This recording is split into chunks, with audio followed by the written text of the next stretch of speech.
मृदंग के बिहारी लाल की जय। गंगा मैया की जय। हनुमान जी महाराज की जय। अकारण करुणावतारे भक्त वांछा कल्प तरु अनंत कोटि ब्रह्मांड नायक मर्यादा पुरुषोत्तम एवं लीला पुरुषोत्तम भगवान श्री राम कृष्ण जी एवं कथाओं के परम रसिक श्री हनुमान जी महाराज, कली पावन अवतार गोस्वामी तुलसीदास जी महाराज, व्यास भगवान, शुकदेव भगवान, लोकपाल, दिनपाल इत्यादि सभी देवी देवताओं के चरणों में कोटि कोटि प्रणाम। अहेतु की कृपा को बरसाने वाले सदगुरुदेव भगवान, उनके चरणों में कोटि कोटि प्रणाम। और आज छठे दिवस की पतित पावनी, पापों को हरने वाली भागीरथी गंगा मैया के किनारे हरिद्वार जय श्री हनुमंत आश्रम से श्रीमद् भागवत कथा का छठा दिवस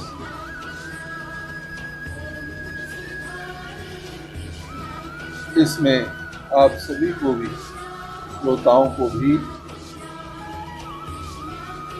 बारंबार प्रणाम।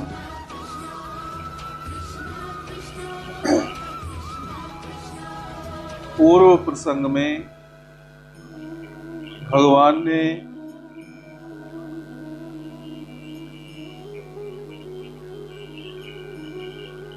जन्म का उत्सव के बाद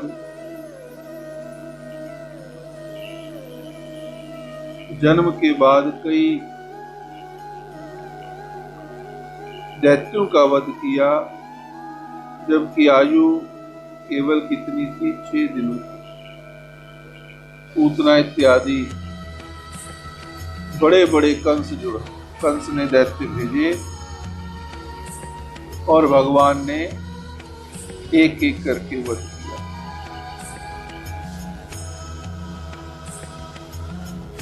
और अपनी बाल लीलाओं का आनंद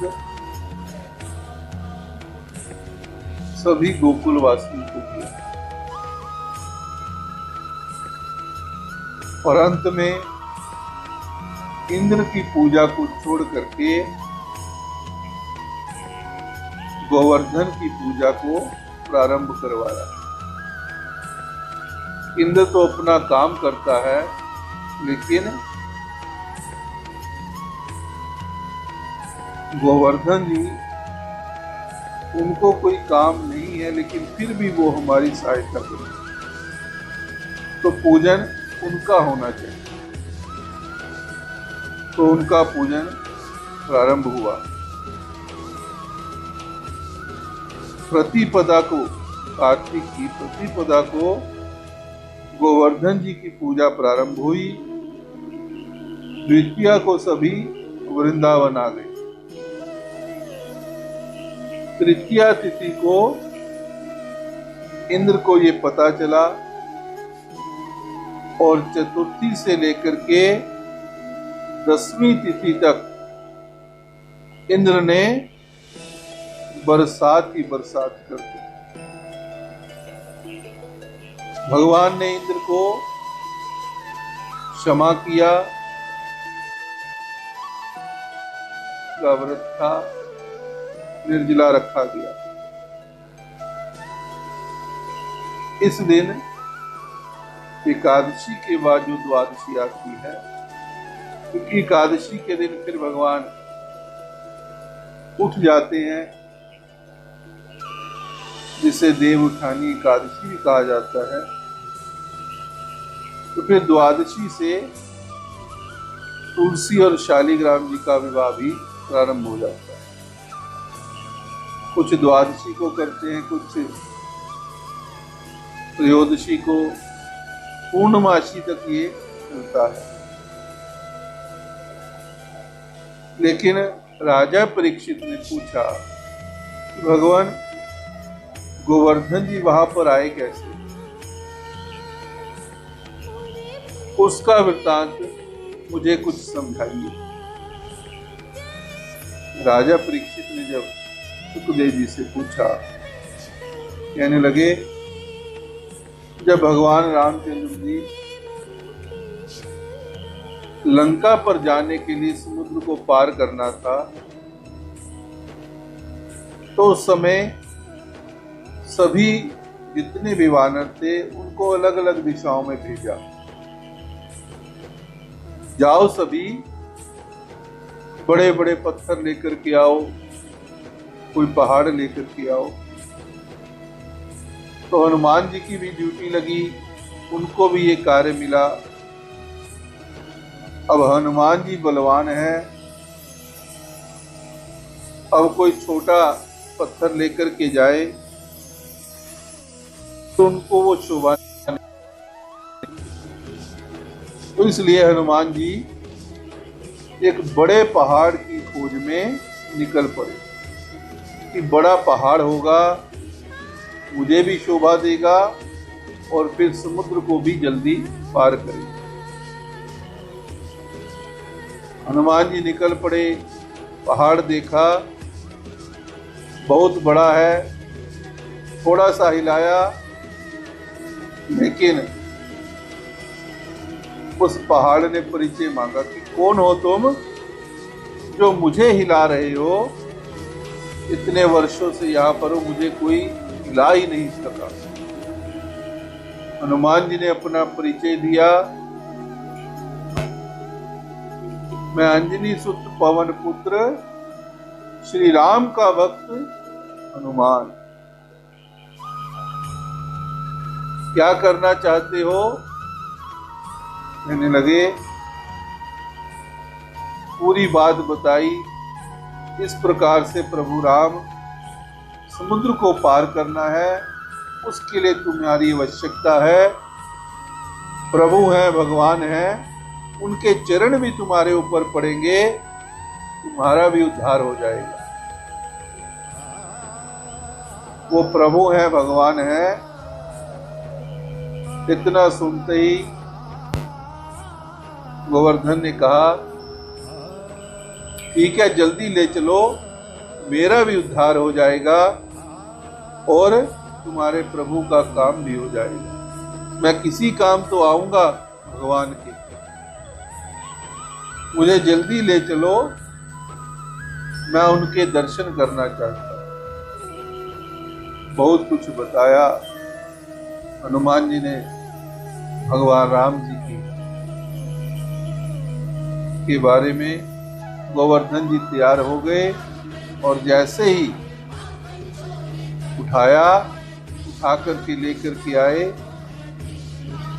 वृंदावन में, मथुरा में पहुंच करके उनको कुछ देर विश्राम के लिए रखा हनुमान जी, और कहने लगे कि मैं कुछ पानी पी करके आता हूं, मुझे प्यास भी लगी, जल पी करके आया। गोवर्धन जी को रखा और उसके बाद जैसे ही जल पी करके हनुमान जी महाराज आए तो वहां पर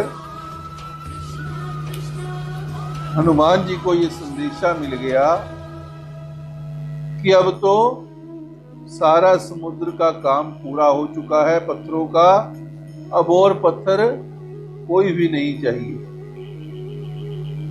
हनुमान जी ने इतना सुना संदेशा, अब बताएं कैसे गोवर्धन को, गिरिराज जी को, कि भाई इतना संदेशा मिल गया, अब तुम आगे नहीं जा सकते। लेकिन बतलाया तो गोवर्धन ने कहा तुम झूठे हो और तुम्हारे सरदार तो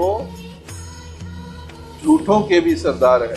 तुम्हारे प्रभु हैं वो झूठों के भी सरदार हैं। तुमने मुझसे झूठ बोला कि प्रभु के दर्शन होंगे, वहां पर तुम मेरे काम आओगे, लेकिन तुम झूठ बोलते। मुझे किसी भी तरह से प्रभु के दर्शन करने हैं, मुझे उनके काम आना है। तो वहां पर हनुमान जी महाराज भगवान श्री राम के पास पहुंचे, कहने लगे भगवान इस प्रकार से बात है, आपको भी झूठा बनाया जा रहा है और मुझे भी। कृपया उस भक्त के पास चलिए और उसे कुछ ना कुछ वादा कीजिए। हनुमान जी राम जी को लेकर के आए भगवान को। राम जी ने वादा किया कि तुम तो अभी यहाँ पर एक अकेले आए हो, लेकिन मैं अगले जन्म में आऊंगा तो मैं अकेला ही नहीं, मैं अपने ग्वाल बालों के साथ तुम्हारे ऊपर सदा ही विचरण करूंगा और तुम्हें अपनी एक उंगली पर उठाऊंगा। तुम्हारी पूजा होगी, तुम्हारा यशमान रहेगा, चिंता मत करो। तुम एक बार की बात करते हो, मैं तो तुम्हें नित्य प्रति तुम्हारे पास आऊंगा, एक दिन की बात नहीं होगी। इतना वादा प्रभु राम ने गिरिराज जी से कर दिया। तब जाकर के आगे को राम जी निकले। तो राजा परीक्षित को शुकदेव जी ने कहा, इस प्रकार से गिरिराज भगवान गोवर्धन जी वृंदावन में पहुंचे, हनुमान जी लेकर के आए। तो ये हनुमान जी ने वहां पर प्रभु राम के दर्शन भी कराए और वादा भी भगवान से किया। तो वही वादा भगवान ने अगला जन्म यानी कि भगवान कृष्ण के रूप में लिया और वो वादा गोवर्धन से जो किया था गिरिराज जी से, वो निभा दिया। अब इधर द्वादशी थी, शालिग्राम और तुलसी जी का विवाह हुआ। सभी ने किया मिलकर के, रात्रि में भजन कीर्तन भी किया और नंद बाबा ने अर्धरात्रि में को ही ब्रह्म मुहूर्त समझ लिया और स्नान करने के लिए चले गए यमुना जी। जब स्नान किया तो वरुण देव नाराज हो गए।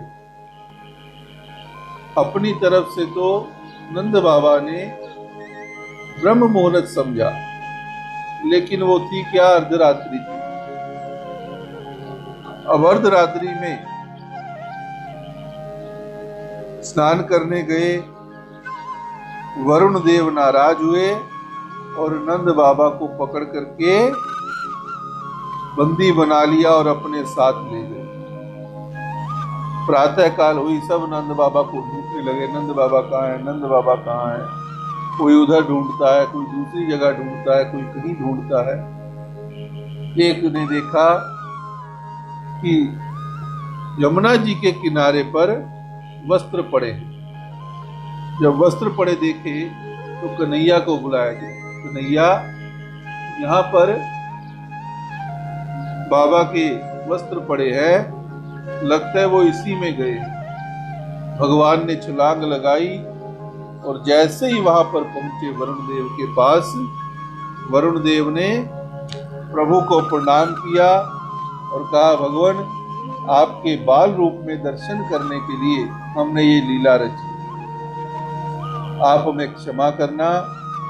आपके दर्शन करने थे भगवान, इसलिए ये लीला की।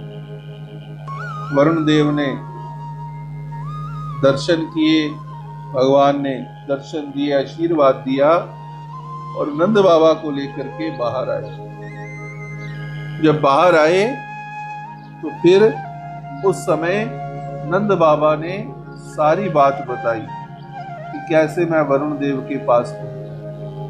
और वहां पर नंद बाबा ने कहा कि मुझे तो पकड़ा ही था वरुण ने, लेकिन वो कन्हैया को भगवान भगवान पुकार रहा था और अपना सिंहासन देने के लिए खड़ा हो गया भगवान कन्हैया को।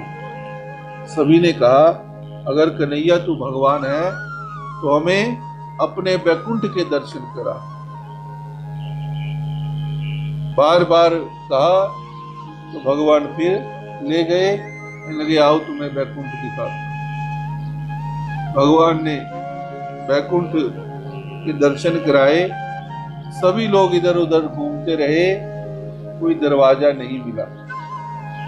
जब कोई दरवाजा नहीं मिला, कोई दिखाई भी नहीं दे रहा, एक सखा ने देखा, अरे वो देखो भगवान बैठे हैं, कन्हैया जी बैठे हैं। जब पास जाने लगे तो द्वारपालों ने रोक दिया, कहने लगे आप अंदर नहीं जा सकते। क्रोध से कहा द्वारपालों ने, तो वहां पर सभी कहने लगे सखा कि इससे अच्छा तो हमारा वृंदावन धाम है कि वहां पर कन्हैया हमारे साथ खेलता है, खाता है, पीता है, उठता है, बैठता है, हर वो काम करता है जो हम चाहते हैं। हमारे कहने पर वो माखन भी चुराता है, हमारे कहने पर वो नाचता भी है, हम उसके कहने पर माखन चुराते हैं, वो हमारे कहने पर सब कुछ ऐसा वैसा करता है। लेकिन यहाँ पर तो तुम अंदर ही नहीं जाने देते। बैकुंठ से अच्छा तो हमारा वृंदावन धाम है। तो इसलिए वहां से फिर सब वापिस आ गए।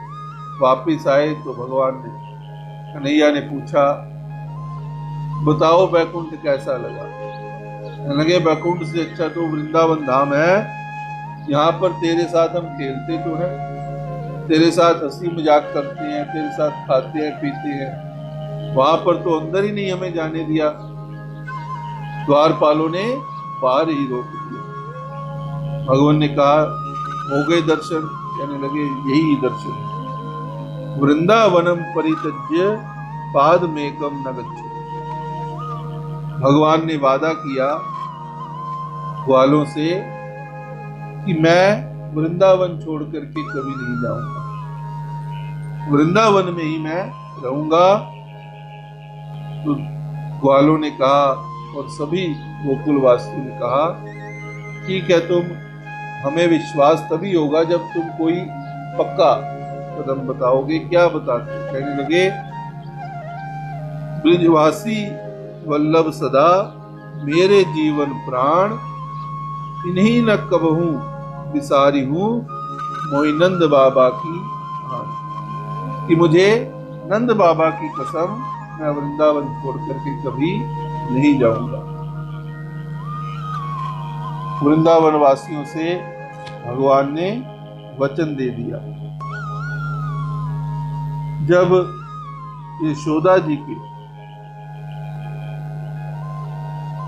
एक पुत्र और एक पुत्री को जन्म दिया था, जब वसुदेव जी आए थे तो उन्होंने एक पुत्र के ऊपर ही अपना दूसरा पुत्र रख दिया था, वो दो के एक बन गए।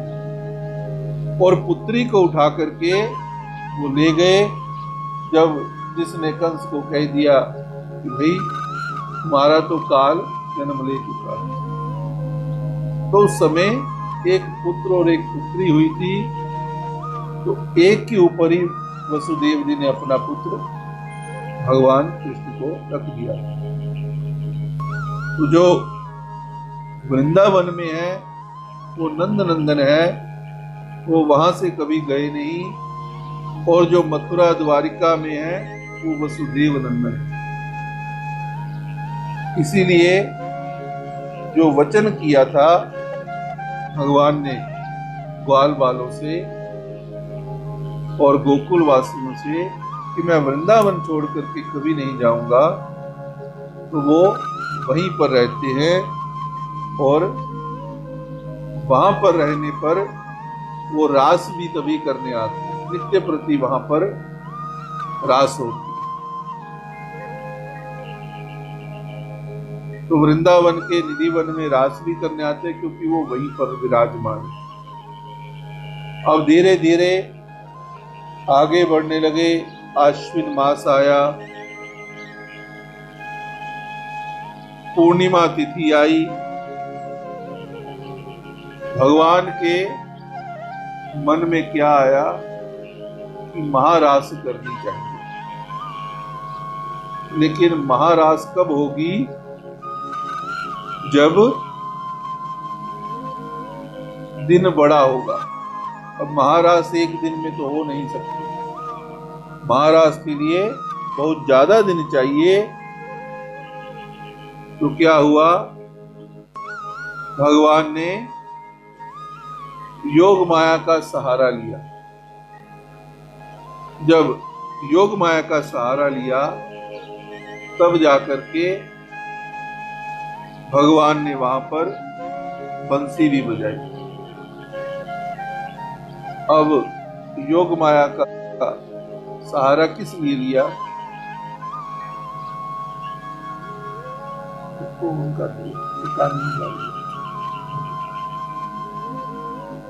अब भगवान ने योग माया के लिए कुछ काम ढूंढे कि जब मैं पहली बात तो योग माया को कहा कि तुम जो रात है वो एक रात ये पूर्णमासी की 6 महीने की कर दो। दूसरा उसको काम दिया योग माया को कि जब बंसी बजाऊंगा तो जितनी भी गोपियां होंगी वो दौड़ी दौड़ी आएंगी, उनको सुध नहीं रहेगी अपनी। तो उनके पैरों में कोई कांटा, कोई पत्थर, कोई बिच्छू, कोई कीड़ा मकोड़ा पतंगा ना आ जाए, इसलिए तुझे उसका भी इंतजाम करना पड़ेगा, उसकी भी पूरी व्यवस्था करनी पड़ेगी। और तीसरा कि जब वो अपने घर से निकलेंगी, मेरे पास आएंगी, तो घर वाले फिर उन्हें ढूंढेंगे कि ये सभी कहां पर चली गई घर को छोड़कर के, और उनको ढूंढते ढूंढते वो मेरे पास आ जाए। तो इसलिए एक गोपी के 2 रूप भी बनाने पड़ेंगे। वो घर में काम करे और दूसरा जो रूप है वो मेरे पास आ जाए, यानी कि घर वालों को भी पता ना चले। ये 2-3 काम जो थे माया को भगवान ने सौंपे। अब माया ने अपना चक्र चलाया, वैसा ही सब व्यवस्था कर दी भगवान की। अब भगवान ने बंसी बजाई, तो बंसी बजाने के साथ ही काम क्या हो जाता है उसका वर्णन है। क्या वर्णन है कि भगवान ने पहले तो बंसी बजाई तो देवलोक में चल पड़ी। नारद जी की वीणा अपने आप बजने लगी। बंसी की धुन को सुन करके नारद जी की वीणा बजने लगी। नारद जी इधर उधर भागने लगे। उसके बाद आ जाओ शंकर जी का हाल।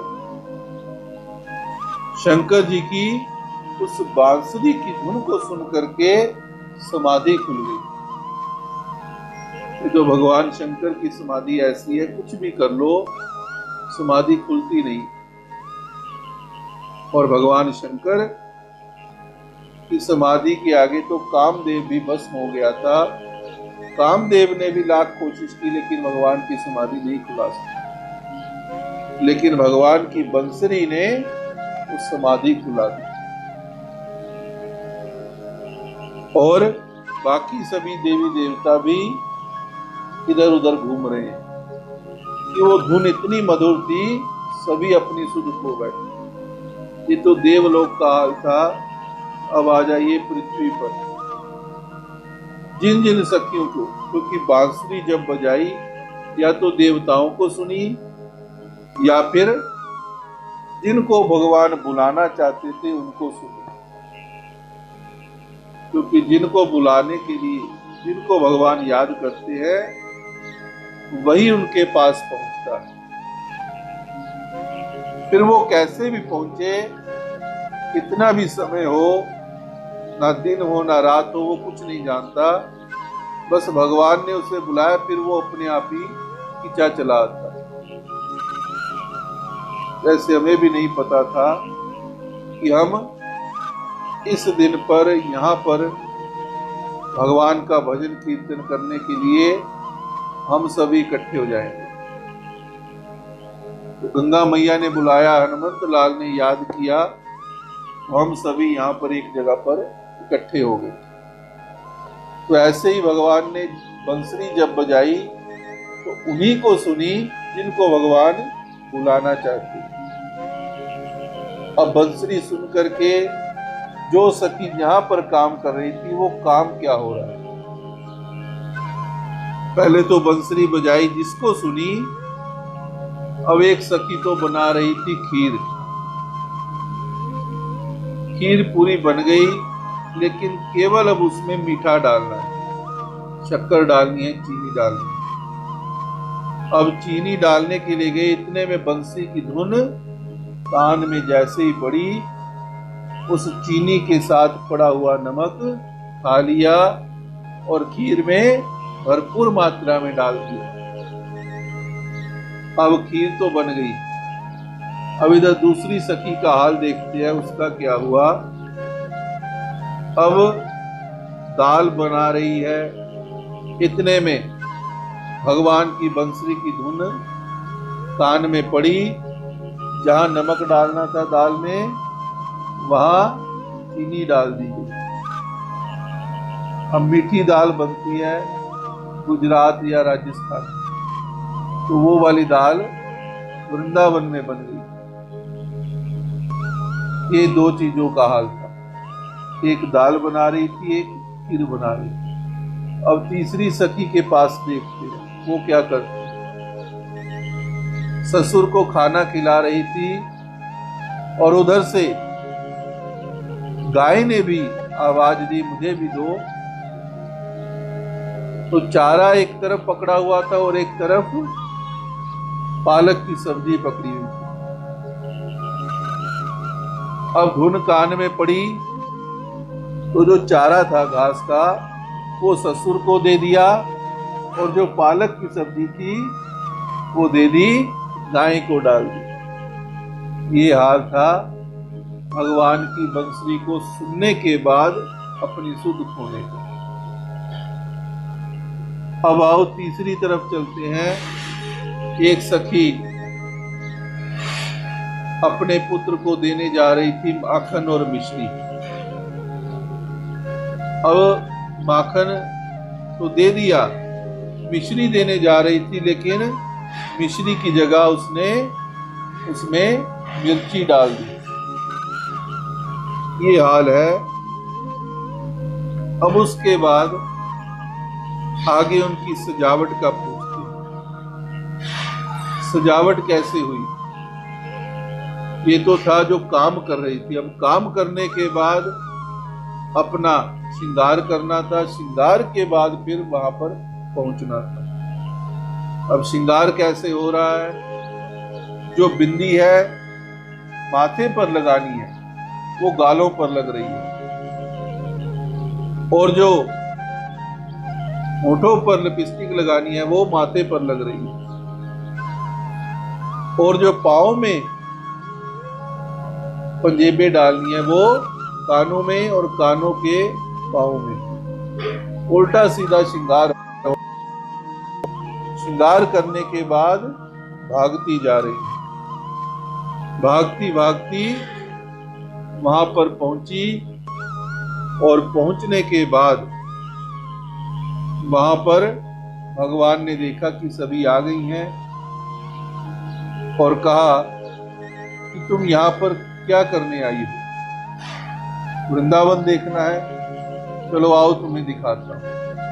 यमुना के किनारे ले गए, कहने लगे ये देखो यमुना मैया है और वो सारा वृंदावन है, ये देख लिया, अब तुम अपने घर जाओ। गोपियों ने, सखियों ने कुछ नहीं बोला। कहने लगे फिर अब क्या चाहती हो, तुम पतिव्रता स्त्री हो, घर जाओ, घर वाले ढूंढते होंगे। लेकिन फिर भी कुछ नहीं बोली। फिर जाकर के भगवान ने कहा कि अगर तुम्हारे घर वाले ढूंढते ढूंढते मेरे पास आ पहुंचे तो फिर आने के बाद मुझे भी दोष मिलेगा और तुम्हें भी, और वो यही कहेंगे कि कान्हा नहीं बुलाया होगा तभी यहाँ पर आई है, इसको भी ले चलो, और हमारी तुम्हारी बेइज्जती होगी। इसलिए तुम चले जाओ, तुम पतिव्रता स्त्रियां हो, घर जाकर के रहो। तो वहां पर फिर भी कुछ नहीं बोलती। भगवान जो है वहां पर कहते हैं कि तुम अपने घर जाओ, लेकिन सखियां कहती हैं कि हम अपने घर नहीं जाएंगे, हम जिसके लिए आपने बंसुरी बजाई है उसी के लिए हम यहाँ पर आई हैं। तो भगवान समझ गए, लेकिन भगवान ने इंतजाम भी पूरा किया था माया का। तो वहां पर माया का इंतजाम करने के बाद भगवान ने कहा ठीक है, लेकिन एक बार और मेरी विनती मान लो। भगवान ने कहा चलो तुम्हें मैं एक इतिहास सुनाता कि पतिव्रता जो स्त्री होती है उसमें क्या शक्ति है। कहने लगे पतिव्रता स्त्री थी, ब्राह्मण था एक, वो नित्य प्रति अपना कर्म कांड करता, पूजा पाठ करवा करके आता। एक दिन वह बहुत थका हुआ था, आया और अपने पत्नी की जांघ में सिर रख करके सो गया। जो उनका पुत्र था वो खेल रहा था, और उस ब्राह्मण के घर में ही पूरे हवन यज्ञ का हवन कुंड बना हुआ था, अग्नि जल रही थी। अब उसका पुत्र जो है, बेटा जो है, वो खेलता खेलता उस अग्नि के पास पहुंच गया। अब पतिव्रता स्त्री थी, उसने देखा कि बेटा मेरा अग्नि के पास जा रहा है खेलता हुआ, अगर चला गया तो उसमें कूद गया हवन कुंड की अग्नि में तो ये मृत्यु को प्राप्त हो जाएगा। अब दुविधा में है। दूसरी तरफ अगर मैं उठती हूं तो पति जो है मेरा जाग जाएगा, यानी कि मेरा पतिव्रत धर्म भी टूट जाएगा। फिर सोचने लगी कि अगर पतिव्रत रहेगा तो फिर ऐसे कई बेटे हो जाएंगे, लेकिन अगर पतिव्रत धर्म टूट गया तो फिर बेटा नहीं होगा। उसने ये सोच करके बच्चे को अग्नि में जाने दिया, और इधर भगवान जो है वो देख रहे थे। भगवान ने अग्निदेव को कहा कि बालक तो आया है तेरे पास, लेकिन इसको आंच तक नहीं आनी चाहिए।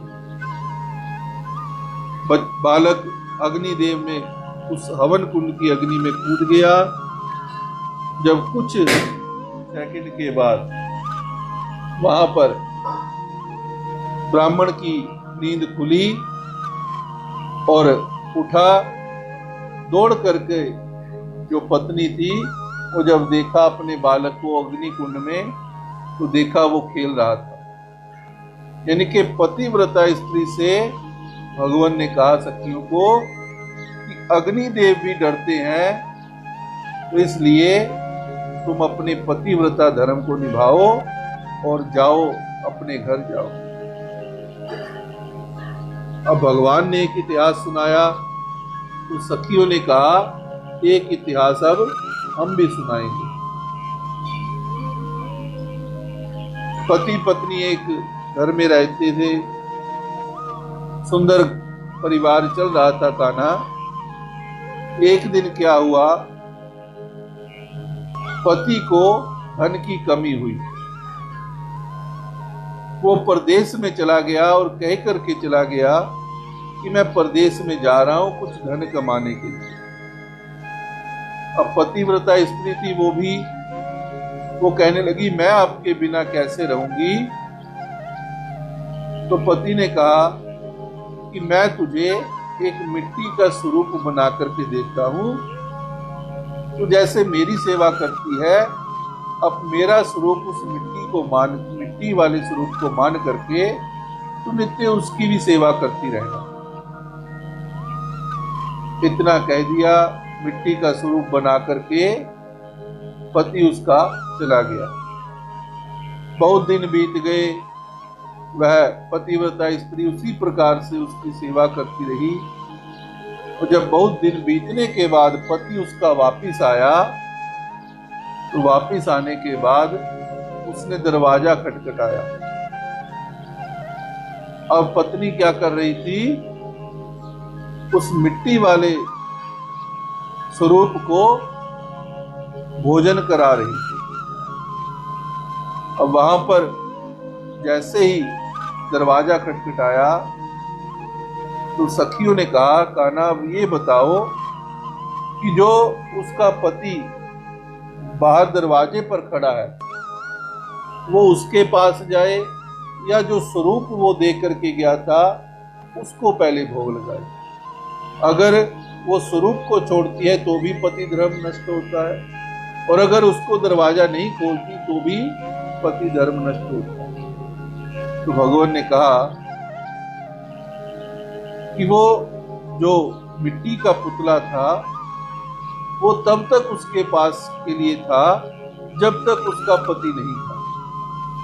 अब उसका पति विदेश से वापिस आ गया है, तो फिर उसका कोई भी औचित्य नहीं है कि वो उसको भोग लगाए या ना लगाए, उसकी कोई चिंता नहीं। जो उसका असली पति आया है, उसी को वो दरवाजा खोले और फिर उसकी सेवा प्रारंभ कर दे। यानी कि जो मिट्टी का पुतला जो पति दे करके गया था, अब उसका कोई भी महत्व नहीं। तो सखियों ने कहा, यही बात जो है, आपने हमारी बात का उत्तर दे दिया।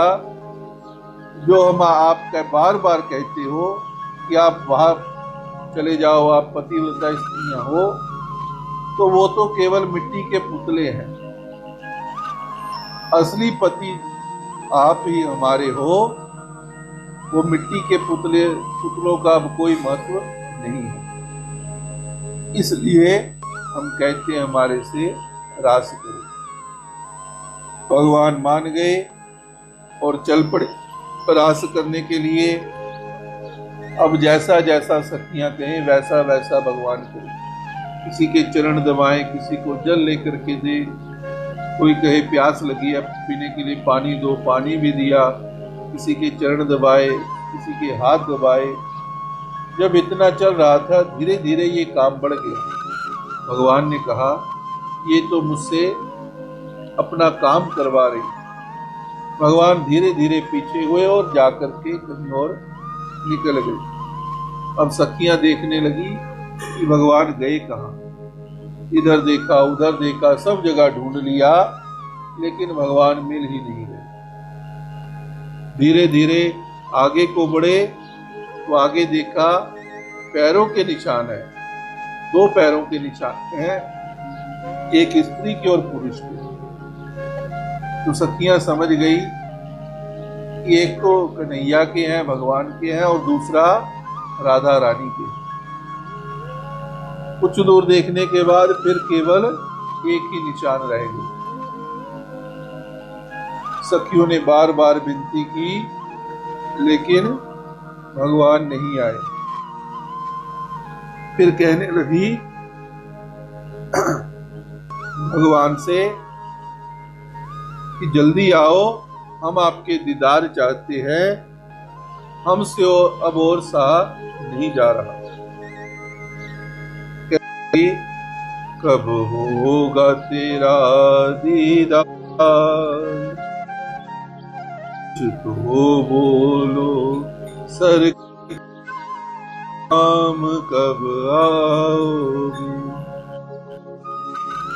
शाम कब आओगे, कब होगा तेरा दीदार, कुछ तो बोलो, शाम कब आओगे, ओ शाम कब आओगे। किस बात पे रूठे हो, आकर तो बताओ सही। तेरे बिन मनमोहन दिल मेरा ये लगता नहीं। किस बात पे रूठे हो, आकर तो बताओ सही। तेरे बिन मनमोहन दिल मेरा ये लगता नहीं। सुना तुझ बिन संसार, रही अखियां तुझे निहार। शाम कब आओगे, ओ शाम कब आओगे। कब होगा तेरा दीदार, कुछ तो बोलो सरकार। शाम कब आओगे, ओ शाम कब आओगे। कब होगा तेरा दीदार, कुछ तो बोलो सरकार। शाम कब आओगे, ओ शाम कब आओगे। तो भगवान से ऐसे प्रार्थना की कि भगवान कब आओगे, हमसे कौन सी बात पर आप रूठ गए हो, कृपया करके आइए। तो भगवान वहां पर आए। सखियों के साथ भगवान ने महारास की और उसके बाद जैसा माया ने व्यवस्था की थी वो पूरी थी। एक एक गोपी के साथ भगवान ने रास की। वो रास आज भी जो है वृंदावन के निधिवन में होती है। ये आश्विन मास ही चल रहा है और जो पूर्णमासी आएगी जिसे हम शरद पूर्णिमा कहते हैं, वो उस पूर्णिमा तिथि को महारास हुई थी। तो वो रात 6 महीने की बन गई थी। तो उस रात्रि को जब पूर्ण चंद्रमा होता है तो ऐसा भी बनाया जाता है कि भोग खीर का बनाया जाए और वो सारी रात चंद्रमा की रोशनी उसमें पड़े और अगले दिन सुबह वो खाई जाए। तो उससे कई जो रोग है वो भी दूर हो जाते हैं।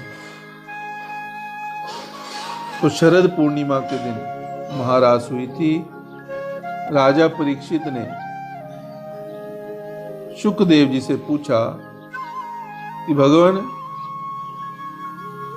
भगवान तो धर्म के कार्य के लिए आए थे, फिर रास क्यों की, ये लीलाएं क्यों की।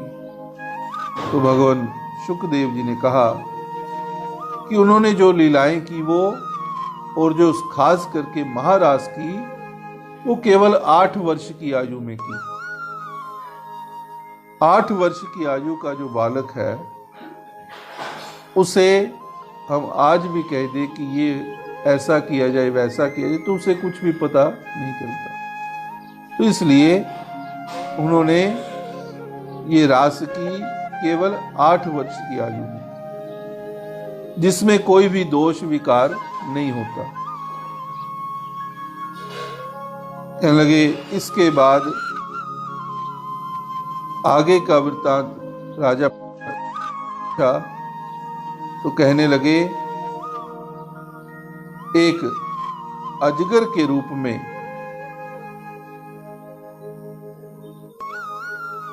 सुदर्शन नाम का विद्याधर राजा जो था उसने ऋषियों का अपमान किया।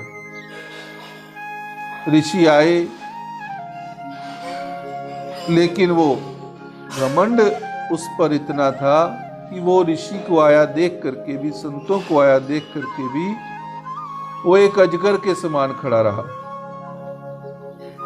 ऋषियों ने श्राप दे दिया कि तुम अजगर बन जाओ। प्रार्थना की तो ऋषियों ने कहा, भगवान जब कृष्ण अवतार में आएंगे तब जाकर के उनके चरणों से तुम्हारा उद्धार होगा। तो नंद बाबा सो रहे थे, अजगर आया, उनको मुख में डालने लगा, लेकिन भगवान ने देख लिया और भगवान ने जैसे ही अजगर को अपना चरण स्पर्श किया, वो अपना दोबारा सुंदर रूप बना करके भगवान के सामने खड़ा हो गया। भगवान ने कहा, तुम कौन हो? तो अपना वृत्तांत बतलाया कि इस प्रकार से मुझे ऋषियों ने श्राप दिया था, तो आपके चरणों से ही मेरा उद्धार होना था, इसलिए मैं यहां पर आया था। उद्धार हुआ, वो अपने धाम को चला गया। और इधर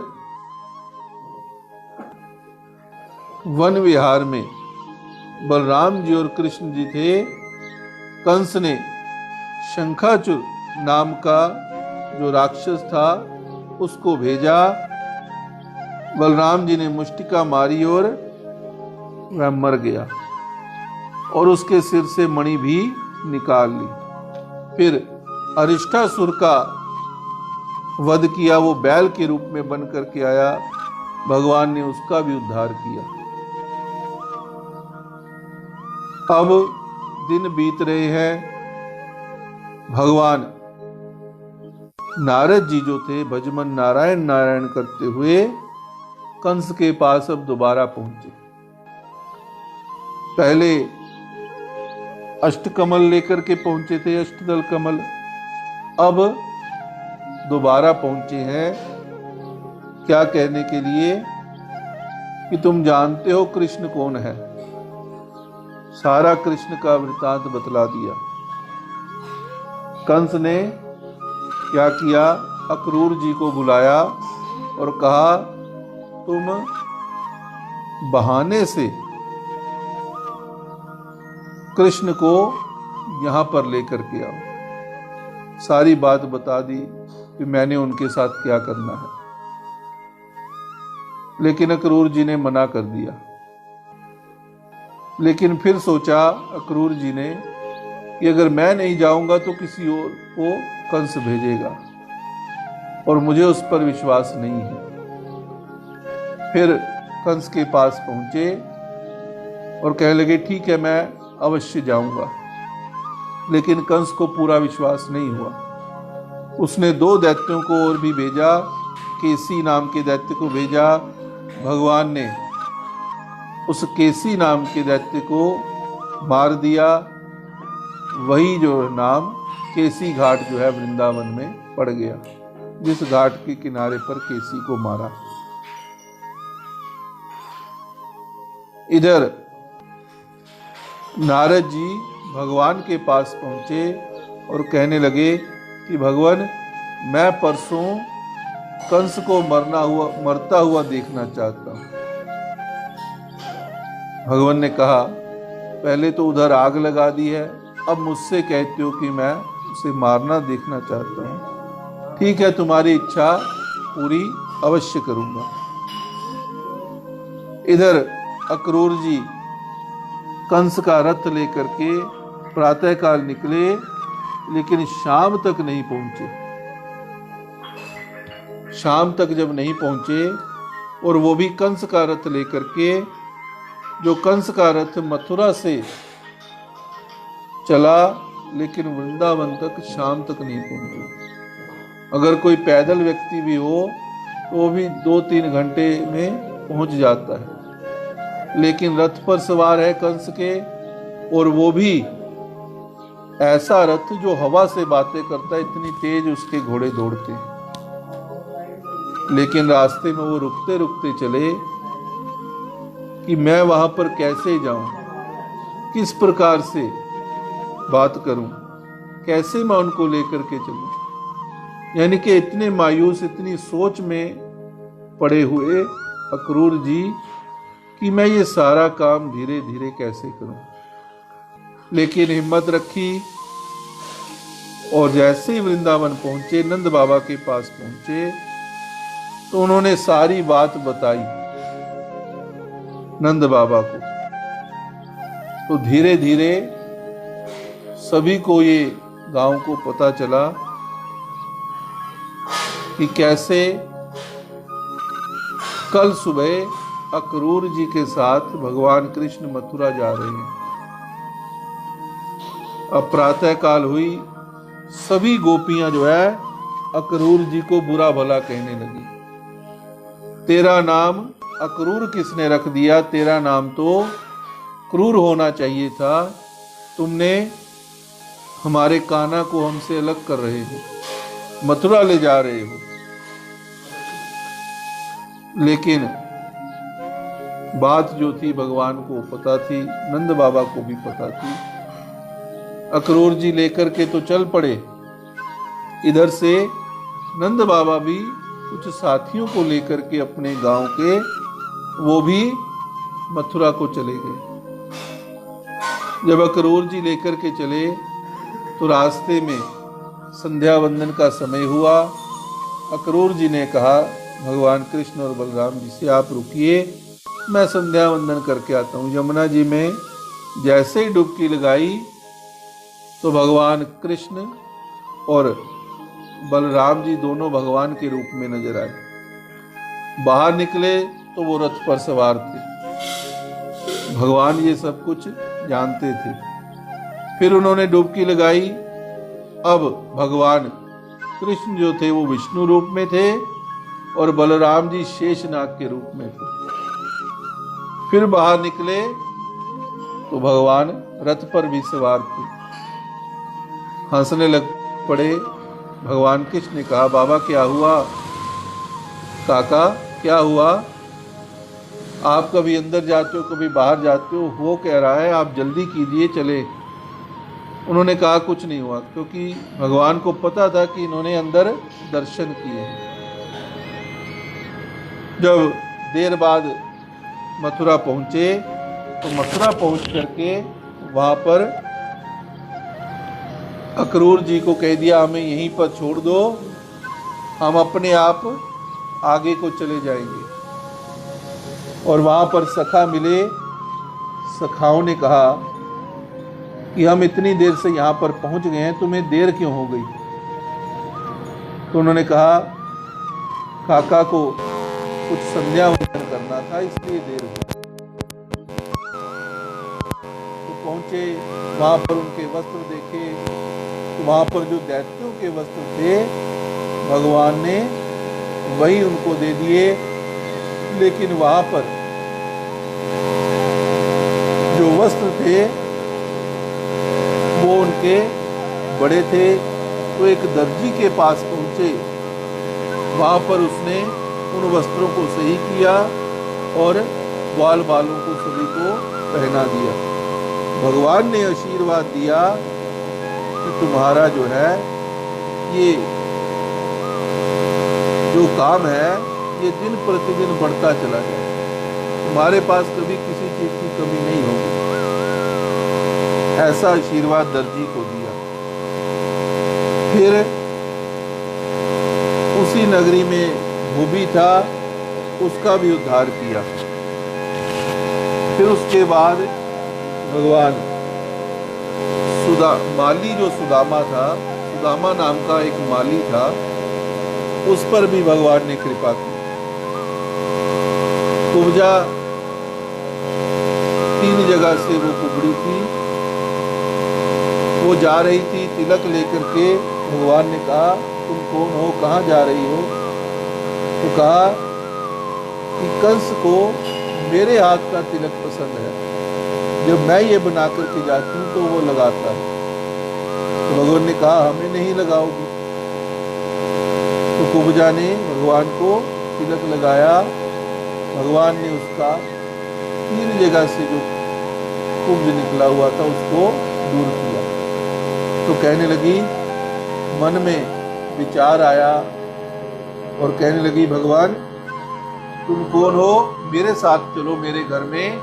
कहने लगे, भगवान ने कहा, अभी मुझे बहुत काम करने हैं, मैं काम करने के बाद तुम्हारे पास अवश्य आऊंगा। भगवान ने वादा किया, इन सब का उद्धार किया, इन पर कृपा की और फिर पहुंचे यहाँ पर शंकर जी का धनुष रखा हुआ। कंस को ये पता था कि जो इस धनुष को तोड़ेगा उसी से मेरा वध हो जाएगा, मैं उसी के हाथ में मरूंगा। जब भगवान कृष्ण वहां पर पहुंचे, उन्होंने धनुष को उठाया और तोड़ दिया। अब कंस जो था वो घबरा गया। उसको जब ये समाचार पहुंचा, ये तो वही है जो मेरा काल है, वास्तव में वही है, क्योंकि भगवान शंकर का धनुष कोई उठा ही नहीं सकता था, इसने तो तोड़ ही दिया। तो क्या किया, उबले पीड़ हाथी को मदिरा पिला दी रात को। अगले दिन प्रातः काल वहां पर जहां पर कार्यक्रम रखा था, कंस ने पूरा का पूरा भगवान को मारने के लिए वहां पर भगवान पहुंचे तो दरवाजे पर ये हाथी खड़ा था। अब इसे तो मदिरा पिला दी। अब बलराम जी ने कहा कि हमें रास्ता दो, रास्ता दे नहीं रहा। अब क्या किया, वहां पर जो हाथी था उसको हाथी चलाने वाले ने मतवाला बना दिया। अब वो इधर उधर दांत हिलाता है, दोनों को मारता है, लेकिन भगवान ने दांतों को के बीच में से ही उसको दांत ही उखाड़ दिए और दांत उखाड़ करके उन दोनों को मार दिया। और उसके बाद वही दोनों दांत लेकर के भगवान अंदर आए, मुष्टिका और चाणूर से भी युद्ध करके उन्हें मल युद्ध करके मार दिया। फिर छल कौशल आदि का भी उद्धार किया। अंत में कूट नामक का राक्षस आया, बलराम जी को के साथ वो युद्ध कर रहा था, लेकिन बलराम जी ने कहा कि पहले तुम अपना नाम बताओ। उसने कहा कूट। बलराम जी ने फिर उसे मारा। कहने लगे मुझे अपना नाम बताओ। उसने कहा कूट। फिर बलराम जी ने दूसरी तरफ से घूसा मारा। भगवान बलराम जी नाम पूछ रहे हैं, बता तो वो अपना नाम रहा है कूट, लेकिन बलराम जी समझ रहे हैं मुझे कह रहा है मार। तो बलराम जी कभी इधर से कभी उधर से उसे मारते जा रहे हैं। बलराम जी ने नाम पूछते पूछते उसका उद्धार कर दिया, उसको मार दिया। फिर भगवान कृष्ण एक तरफ से जब सबको मार दिया, तो एक तरफ से भगवान कृष्ण और दूसरी तरफ से बलराम जी दोनों कंस के सिंहासन के पास पहुंचे। भगवान कृष्ण ने कंस को बालों से खींचा। कंस ने कहा कि मुझे बहुत पीड़ा हो रही है। भगवान ने कहा कोई ऐसे बालों को खींचे तो पीड़ा नहीं, जैसे देवकी को कहा था कि जब आकाशवाणी हुई तो कंस ने भी बालों से खींच करके नीचे उतारा था। देवकी ने कहा दर्द होती है, तो कंस ने कहा था कोई दर्द नहीं। तो वही बात भगवान ने यहाँ पर कंस को की। कंस को नीचे उतारा, सिंहासन से बालों से खींच करके, और उसे खींच करके जैसे ही नीचे पटका तो वहीं पर कंस का उद्धार हो गया। बोले बांके बिहारी लाल की जय। वहां पर कंस को मार दिया। फिर उसके बाद उग्रसेन जो कंस का पिता था, कंस ने उसको भी जेल में डाला हुआ था, कारागार में बंदी बनाया था। तो वहां से भगवान ने उसको निकाला और राजा बना दिया। फिर उसके बाद अपने माता पिता को भी वहां से निकाला। उस कारागार से, उस बंधन से मुक्त किया और उसके बाद जाकर के भगवान फिर आगे को चले। वसुदेव जी ने दोनों भाइयों का फिर यज्ञोपवीत संस्कार कराया और यज्ञोपवीत संस्कार कराने के बाद उज्जैन में पढ़ने के लिए भेज दिया। भगवान ने सांधी मुनि आश्रम में 64 दिनों में 64 विद्याओं को ग्रहण कर लिया था। जब विद्या पूरी हुई तो उसके बाद अब दक्षिणा की बारी आई, क्योंकि जब गुरु दक्षिणा ना दी जाए तो फिर वो विद्या संपूर्ण नहीं होती। तो भगवान ने गुरु जी से पूछा कि गुरुदेव, हमारी शिक्षा पूरी हुई, आप बताइए आपको गुरु दक्षिणा में क्या चाहिए। तो सांधी मुनि जी ने कहा कि मुझे कुछ दक्षिणा नहीं चाहिए, अपनी गुरु माता से पूछ लो। अब माँ से पूछा, गुरु माँ से, तो उन्होंने कहा कि मुझे और तो कुछ नहीं चाहिए, लेकिन मेरा पुत्र मुझे वापस ला दो। पुत्र कहाँ गया है? सागर में डूब गया है। भगवान सागर के पास पहुंचे और पूछा कि कहाँ पर है हमारी गुरु माँ का पुत्र, मुझे वापस ला के दो। तो कहने लगे मेरे पास तो नहीं है, लेकिन मेरे सागर के अंदर, मेरे ही अंदर एक दैत्य है, उसके पास होगा।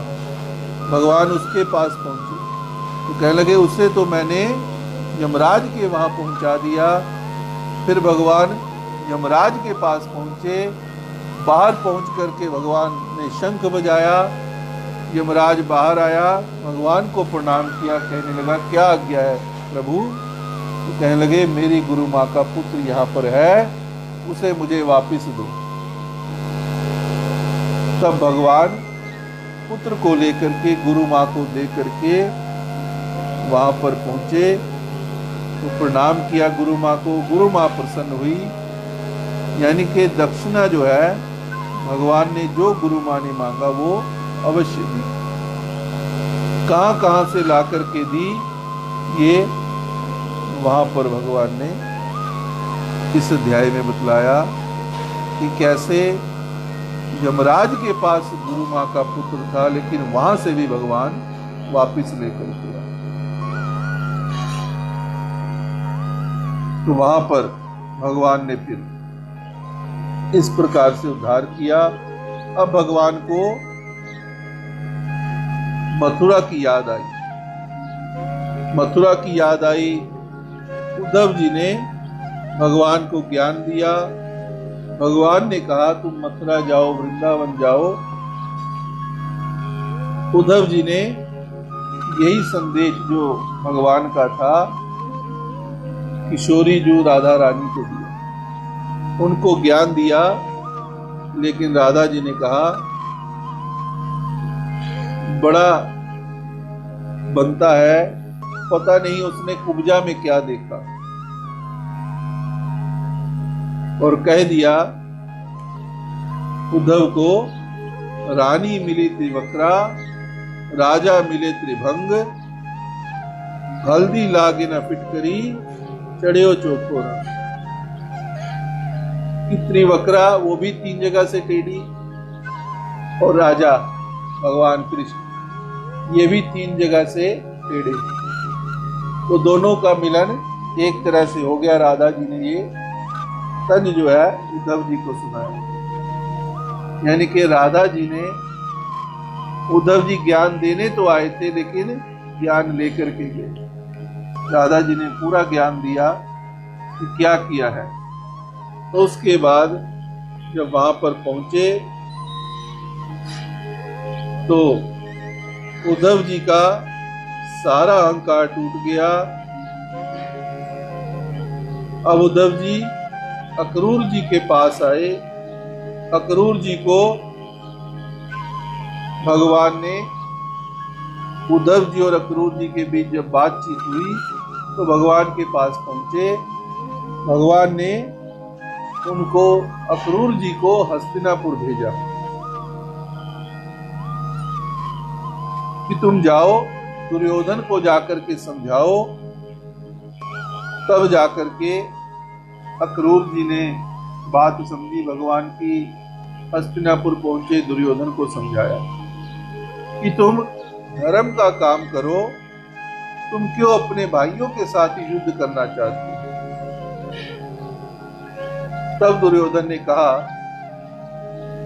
अक्रूर जी को कि मैं धर्म की बात जानता हूं, जहां से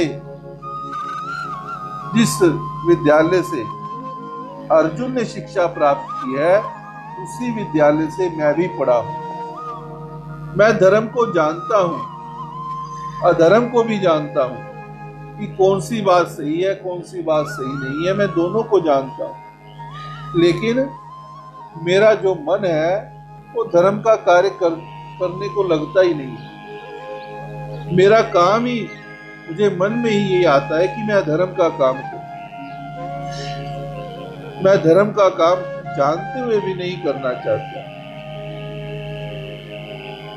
दुर्योधन सब कुछ जानता है लेकिन फिर भी वो काम नहीं करता धर्म का।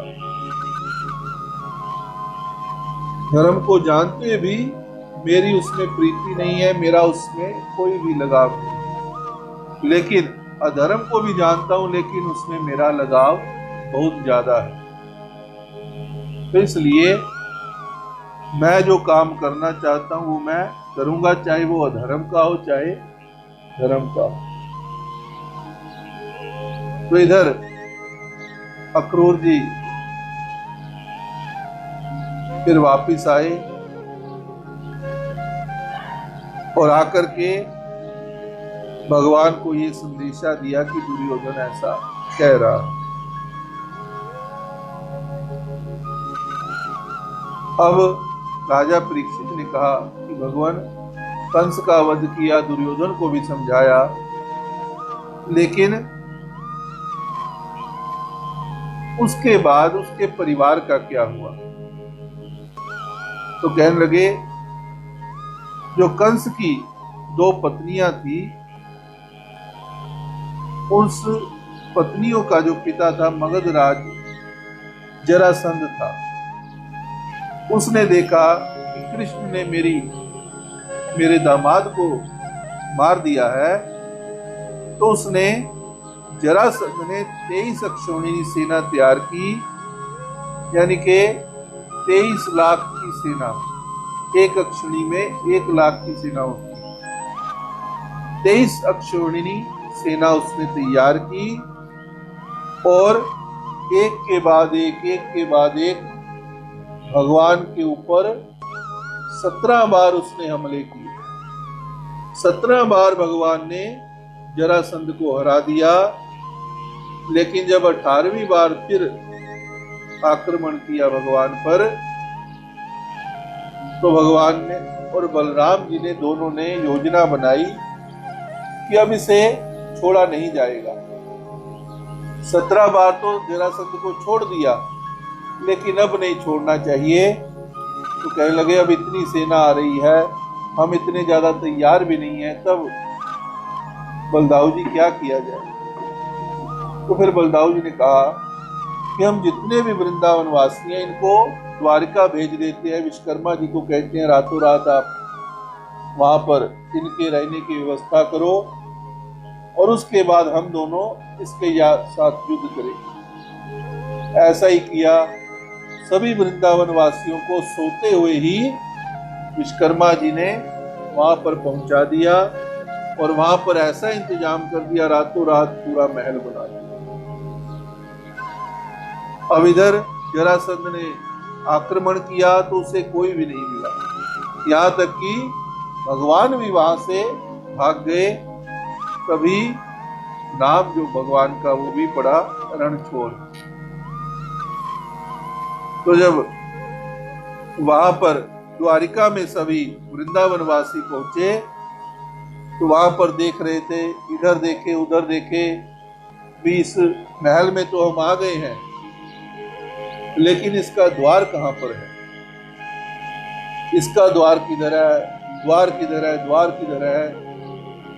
वो द्वार किधर है करते ही उसका नाम पड़ गया द्वारिका। द्वार कहाँ, यानी कि द्वारिका। उनको द्वारिका का द्वार ही नहीं मिला तो नाम द्वारिका पड़ गया। इधर भगवान बलराम जी के साथ निकल गए और बलराम जी भी कहीं पर जाकर के रुक गए, लेकिन भगवान भागते भागते एक गुफा में पहुंच गए। इधर काल यमन युद्ध करने आया। काल यमन जब युद्ध करने के लिए आया तो भगवान गुफा में पहुंच गए और गुफा में एक सोया हुआ पुरुष देखा भगवान। उसके ऊपर अपना पीताम्बर डाल दिया और थोड़ा सा आगे जाकर के छुप गए। जब काल यमन वहां पर पहुंचा तो उसने देखा कि भगवान का पीताम्बर है, यही कृष्ण है, यहाँ पर आराम से सो गया है। एक लात मारी, जैसे ही वो पुरुष उठा उसने देखा तो काल यमन उसके देखने मात्र से ही वो भस्म हो गया। अब जो पुरुष था वो हैरान हो गया कि ये कौन सा व्यक्ति था, मेरे देखने मात्र से ये भस्म हो गया। ये कौन है, कहां से आया, मुझे भी नहीं पता, मैं कौन हूं पता नहीं। लेकिन भगवान सामने आए। ये कौन थे? ये मानधाता के पुत्र मुचुकुंद थे। देवताओं की सहायता इन्होंने इतनी की कि ये उस समय सहायता करते करते थक गए और भगवान से वरदान मांगा कि मुझे निद्रा का वरदान दे दो। तो हम तो कहते हैं कुंभकर्ण ज्यादा सोया है, लेकिन कुंभकर्ण से भी ज्यादा ये सोए। कब के सोए हैं? ये सोए हैं सतयुग के सोए हैं और द्वापर भी निकलने वाला है अब जाकर के उठे। और इनको भगवान ने वरदान दिया था कि तुम सोते रहोगे, लेकिन अगर कोई तुम्हें उठाएगा तो तुम्हारे देखने मात्र से ही वो व्यक्ति उठाने वाला भस्म हो जाएगा। तो इसी प्रकार भगवान को ये सब पता था। भगवान ने पीताम्बर डाल दिया, लात मारी काल यमन ने, देखते ही वो उसके भस्म हो गए। तो कुंभकर्ण को ज्यादा दोष नहीं देना चाहिए। वो तो फिर भी 6 महीने सोता था, फिर उठता था, फिर 6 महीने सोता था। लेकिन ये मुचुकुंद थे जो इतने एक युग पूरा बीत गया और दूसरा युग भी समाप्त होने वाला, तब तक ये सोए। अब मुचुकुंद का परीक्षित जी ने पूछा ये आगे भी क्या? तो कहने लगे मुचुकुंद ने कलयुग में नरसिंह मेहता के नाम से गुजरात में इनका जन्म होगा। यानी कि परीक्षित जी बता रहे हैं, लेकिन अब तो कलयुग में जन्म हो चुका। तो नरसिंह मेहता के नाम से गुजरात में जन्म लिया और भगवान की भक्ति करके इन्होंने भगवत धाम को प्राप्त कर लिया। इधर भगवान भागते भागते परवर शरण पर्वत पर पहुंच गए। अब जरासंध ने देखा कि जंगल में पहुंच गए हैं, तो वहां पर जंगल में आग लगा दी कि जंगल में जल करके कृष्ण मर जाएगा। लेकिन भगवान ने क्या किया, फिर माया का सहारा लिया और जंगल में बारिश कर दी। सारी अग्नि शांत हो गई और फिर भगवान द्वारिका पहुंचे। द्वारिका आने पर उग्रसेन को भगवान ने यहाँ का फिर राजा बना दिया। अब राजा बना दिया। इधर बलराम जी का विवाह कुंदमयी की बेटी रेवती से विवाह बलराम जी का कर दिया गया। तो राजा परीक्षित ने पूछा कि भगवान सुखदेव जी, गुरुदेव, मुझे बतलाइए कि भगवान कृष्ण का विवाह किससे हुआ? कहने लगे भगवान ने भी रुक्मणी जी से विवाह किया। वो कौन थी? कहने लगे विदर्भ देश का राजा भीष्मक उनके 5 पुत्र और 1 पुत्री थी। जो 5 पुत्र थे उनका नाम था रुक्मी, रुक्मर, रुक्मबाहु, रुक्मकेश, रुक्ममाली। ये 5 पुत्र थे और 1 पुत्री रुक्मणी थी। लेकिन रुक्मणी का जो विवाह था, सबसे बड़ा इसका भाई रुक्मी था। रुक्मी ने अपने मित्र के साथ, शिशुपाल के साथ अपनी इस एक बहना का विवाह तय कर रखा था। जब रुक्मणी को पता चला कि मेरे भाई ने मेरा विवाह तय कर दिया है शिशुपाल के साथ, वो चिंता में आ गई। अब रुक्मणी ने भगवान को देखा नहीं था कभी भी, केवल उनकी बातें सुनी थी, उनकी प्रशंसा सुनी थी, उनका रूप रंग सुना ही था, केवल देखा नहीं था रुक्मणी ने। जब इतना उसे समाचार मिला कि मेरे भाई ने मेरा जो रिश्ता है वो तय कर दिया है शिशुपाल के साथ, तो एक ब्राह्मण को बुलाया और पत्र लिख करके भगवान कृष्ण के पास भेज दिया। अब उस पत्र में क्या लिखा था? उस पत्र में पूरी योजना लिखी थी, किस प्रकार से विवाह मैं आपके साथ करूंगी। पूरा विस्तार लिखा था कि भगवान, मैं रुक्मणी हूँ, ये मेरे पिता का नाम है, मेरे भाई ने शिशुपाल के साथ मेरा विवाह तय कर दिया है। मैंने आपको देखा तो नहीं है, लेकिन आपके रूप के बारे में, आपके गुणों के बारे में मैं सुन करके मुझे आपसे प्रेम हो गया, तो मैं आपके साथ विवाह करना चाहती हूँ। लेकिन विवाह कैसे होगा उसकी भी योजना रुक्मणी ने लिख दी कि विवाह जब होगा उससे पहले कन्या कहाँ जाती है? माँ पार्वती जी का पूजन करने घर से बाहर मंदिर में जाती है।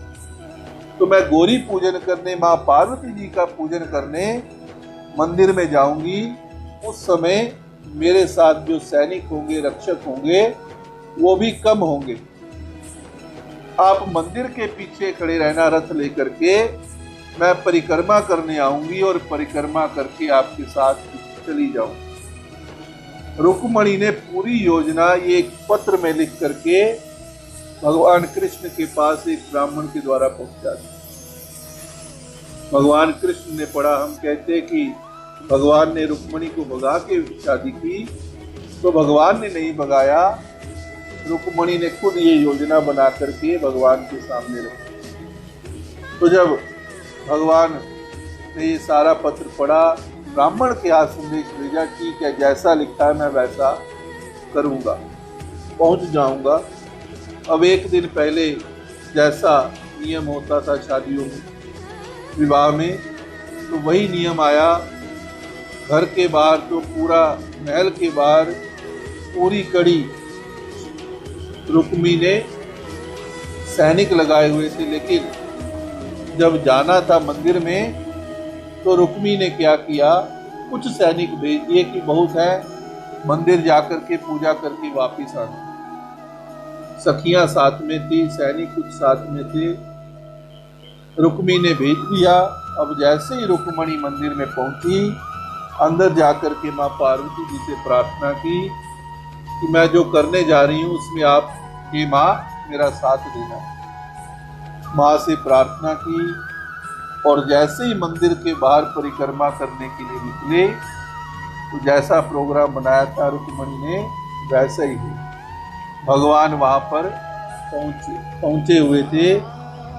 लेकिन इसके बीच में जब बलराम जी को भी पता चला, तो बलराम जी एक शंका के द्वारा भगवान के पीछे पीछे आए थे अपनी सेना लेकर, क्योंकि भगवान को ये, बलराम जी को ये दुविधा थी कि अगर वहां पर शिशुपाल को पता चल गया तो भगवान अकेले है, कृष्ण अकेला है, तो मुझे भी सेना लेकर के साथ जाना चाहिए। तो वहां पर बलराम जी भी सेना लेकर के पहुंच गए थे। अब भगवान ने जैसे ही रुक्मणी को रथ पर बिठाया, उधर से बलराम जी आ गए। कहने लगे, ये भी कोई काम है तुम्हारे करने का? अब तुम कन्या को भगा कर लेकर जा रहे हो, मुझे बताते, मैं बातचीत करता, बातचीत से बात सुलझ जाती। अब पता नहीं शिशुपाल को जब पता चलेगा और उसके बाद रुक्मी को पता चलेगा तो सभी युद्ध के लिए भागेगी। तो कहने लगे, भगवान ने कहा, दाऊ भैया आप ही अब सब कुछ संभालिए, आप बड़े हो, मुझे तो जैसा हुक्म हुआ। तो बलराम जी ने वहाँ पर रुक्मणी को भी कुछ डांटा, लेकिन कहा चलो तुम चलो, तैयारी करो, मैं भी आता हूँ। बलराम जी भी लेकर के वहां पहुंचे। सभी ने दोनों को खूब, अब रस्में पूरी हो रही है, दोनों को, वर को भी और कन्या को भी सजाया जा रहा है। तो सजाते सजाते पहले, सबसे पहले क्या होता है, स्नान कराया जाता है। स्नान कराने के बाद फिर देवी देवताओं का पूजन होता है। राहुल जी तैयारी पूजन की। तो उसके बाद पूजन करने के बाद फिर सबसे पहले कंगना बांधा गया। कंगने के बाद फिर वहां पर हल्दी की रस्म हुई, हल्दी भी लगाई गई। इधर कन्या का यानी रुक्मणी जी को, और इधर लगाई गई हल्दी भगवान कृष्ण को। फिर भगवान कृष्ण और दोनों को, रुक्मणी जी को हल्दी की रस्म के बाद फिर तेल की रस्म की गई, फिर और भी रस्में सारी चलती गई, घड़ोली भरी गई। फिर अगला दिन आया शादी का। अब जब पूरा सज धज करके तैयार किया गया था भगवान को, तो फिर सखियां पूछने लगी रुक्मणी जी को भी और भगवान को कि गिरे श्याम बाबा को किसने श्रृंगारा, गिरे श्याम बाबा को किसने श्रृंगारा। इतना सुंदर रूप आपका लग रहा है, आपको किसने श्रृंगार किया है? हे सांवरे, हे श्याम, किसने आपको श्रृंगारा, किसने सेरा बांधा?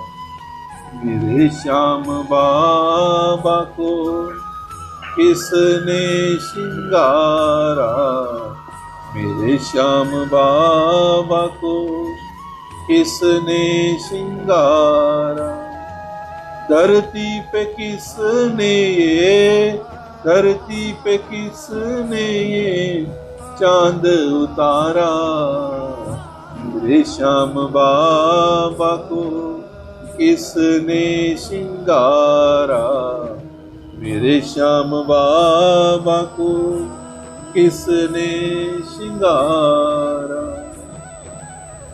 बस मुझे इतना ही आता है, 2-3 महीने याद थे, इतना ही आता है, पूरा मेरे पास लिखा नहीं, पूरा आता है।